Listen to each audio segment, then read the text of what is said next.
Let's picture the scene. It's the middle of the 8th century BC, and the Near East is just a total powder keg of rival kingdoms. For centuries, empires had come and gone, but the entire rulebook for how you build and hold power was about to be completely torn up and rewritten by one man. So, take a look at this map. From 745 to 727 BC, that's just 18 years. A single ruler is going to take this fractured landscape and hammer it into a terrifying new empire. He didn't just win battles. Oh no, he created a whole new model of imperial terror, built on systematic deportation and total state control. The question is, how on earth did one man redraw the map of the ancient world so brutally and so fast? All right, let's meet the man himself, Tiglath-Pileser III. When he grabs the Assyrian throne back in 745 BC, Assyria is a power, for sure, but it's not the dominant force. Not yet.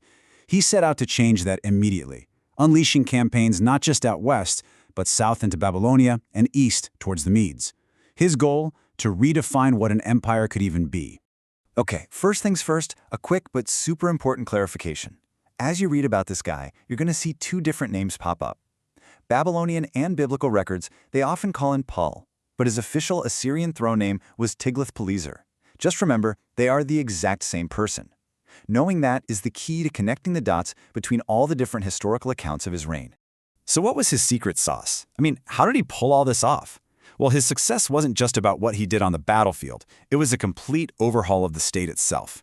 First, he creates Assyria's first ever professional, standing army. No more waiting for farmers to finish the harvest. He armed them with superior iron weapons. But his real game changer was administrative. Conquered lands were no longer just places you demanded tribute from. Nope, they were absorbed as directly controlled provinces. And he pioneered the use of mass deportation to just shatter their will to ever fight back. So now he has this brand new, terrifying imperial machine, and it was pretty quickly put to the test.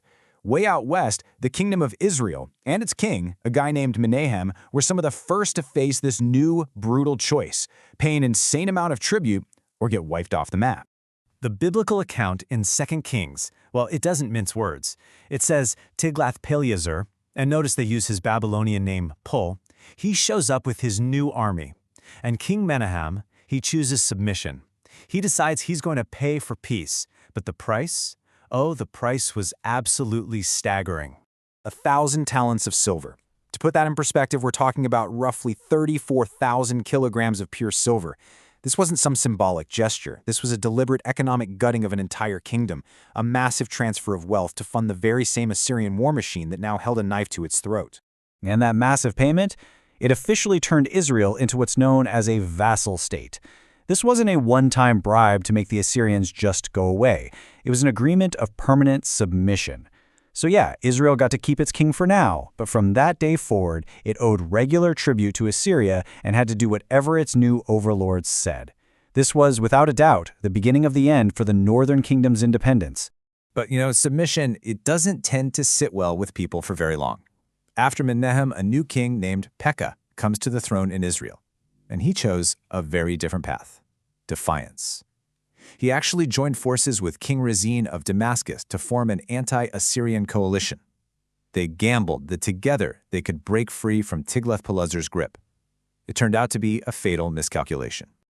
The response from Assyria was swift and it was devastating. Tiglath-Pileser marched right into the northern territories of Israel, conquering city after city.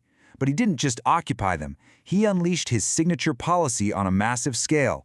The text says he carried them captive to Assyria. This was one of Tiglath-Pileser's most terrifying innovations.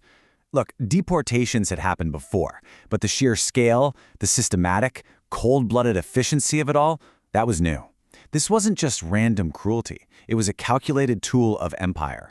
It was designed to crush any hope of future rebellion, to shatter national identities, and to send a chilling message to every other king who might even think about defying Assyria. You have to understand, this event, right around 732 BC, was a huge turning point. It was the first mass exile of the Israelites. The people from the tribes east of the Jordan River, Reuben, Gad, and Manasseh, along with all those from the region of Galilee, were rounded up and marched away. They were scattered across the Assyrian Empire and essentially lost to history, a full decade before the final destruction of their kingdom. But this whole rebellion wasn't happening in a vacuum. It was all part of a much bigger regional conflict, what historians call the Syro-Ephraimite War. And Tiglath-Pileser played the situation like a master chess player, turning the region's own rivalries completely to his advantage. So in a pretty desperate attempt to beef up their coalition, Pekah of Israel and Rezin of Damascus turn on their southern neighbor, the kingdom of Judah. Their plan? To attack Jerusalem, overthrow its king, Ahaz, and install a puppet ruler who would join their rebellion against Assyria. But this move, it backfired spectacularly. King Ahaz of Judah was, understandably, terrified. He didn't look to his local allies for help. He looked to the superpower. He sent a message loaded with tribute directly to Tiglath-Pileser, begging for help. And the words recorded in the Bible are so telling. I am thy servant and thy son. Ahaz was willingly offering to make his entire kingdom a vassal of Assyria, just to be saved from his neighbors. And Tiglath-Pileser was more than happy to oblige. He saw a golden opportunity and just swept down, but not as a liberator. He completely ignored Judah and went straight for the head of the rebellion, Damascus.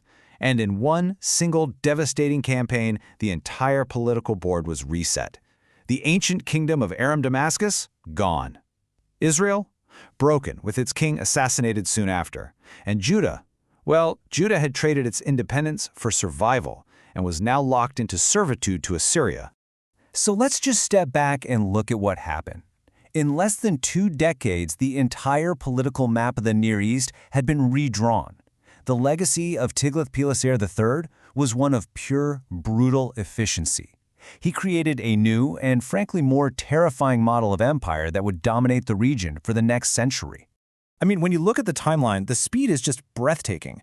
745, he takes the throne. Just a couple years later, he's shaking down Israel for tribute. By 732, he has completely obliterated Damascus and started the process of dissolving the northern kingdom of Israel.